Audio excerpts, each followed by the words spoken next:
Friday night, we went to my parents' house for the weekend, and since it's MLK Day, Jeff didn't have to work, so he doesn't leave until tomorrow. I think he believes me now. I took pictures of the house before we left and when we got back. It was like playing the what's different in these two pictures game, except it wasn't fun. I posted the pictures to social media, but now the police have them, so I'll just list the differences we found. 1. The toaster was plugged in. 2. The book on my nightstand was in the living room. 3. A blanket that was in the blanket chest was found on the couch. 4. There were dirty dishes in the sink. We did all the dishes before we left. 5. The laptop was on sleep mode instead of off. 6. The laundry detergent was moved from the top of the washer to the shelf above the washer. 7. The shower curtain was open instead of closed. It was little things I don't think I would have noticed had we not taken pictures and compared. We took pictures of the differences as well and called the police. I went over everything with them. All the other things that had happened, the dog's strange behavior, and my suspicions.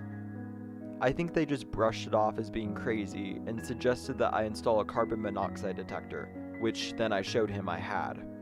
I don't think he walked away believing me, but at least now Jeff believes me. He wanted me to stay at his dad's house while he was out of town, but I already have an hour and a half drive to work and it would make it 2 hours and I really don't want to do that.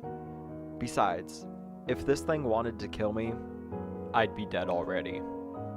Right?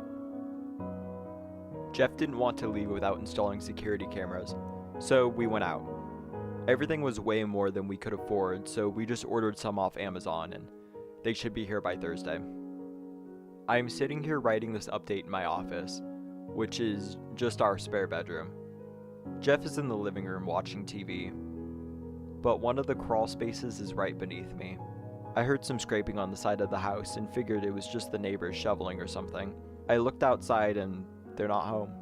I told Jeff and he went outside to see if maybe a gutter drain pipe or something was being blown by the wind and causing it to scrape against the side of the house. I stayed inside to tell him if it happened while he was out there. We had our walkie-talkies that he insisted buying a year ago. I held the walkie-talkie to my mouth and told him when I heard it again, which just so happened to be when he was holding the drain pipe away from the house. He kept holding it and it happened again. He checked around the entire side of the house and there was nothing that could have been making that noise. He scraped the side of the house and it didn't sound the same. He got out a ladder and checked the roof and around the top of the house to see if an animal had gotten into the attic or something. The entrance to the attic is in the closet in my office, so that could have been a viable option.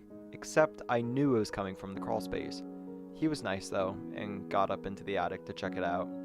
There was still nothing. No holes, no animals. I'm typing this before we go to check the crawl space. Partially as a procrastination attempt to not go check the crawl space, and partially in case whatever's in the crawl space kills us. I have no idea what we're going to find down there. I'll keep you posted. Okay, so before I tell you this next part, I just want to completely clarify that both of us and our dog are okay. We're staying at Jeff's dad's house until we hear back from the police, which might be another few days, we're not sure. With that said, here's what happened. Neither of us wanted to go downstairs, but Jeff decided to put on a brave face, and he wanted to be the one to do it. He took the ladder so we could get as far down in the hole as possible. He went down, and things were silent for a few seconds. And just as I was about to walk over to the hole, Jeff practically came jumping out of it. His eyes were wide, his speech didn't make any sense, but what I did understand was, get the dog, and get to the car. Jeff threw the door closed to the small boiler room. I got the dog into the car and took the driver's seat. Jeff called the police and his father, but all I could get clear was that there was someone in the house. It wasn't until later that night at Jeff's dad's that he told me what happened. He said that he got down far enough on the ladder to look into the north side of the crawl space. He heard something like a rock collide with the far wall, so he turned on the flashlight on his phone. The area where he had heard the noise was empty. Just as he processed the exact location of the sound, he heard something shuffling in the gravel behind him.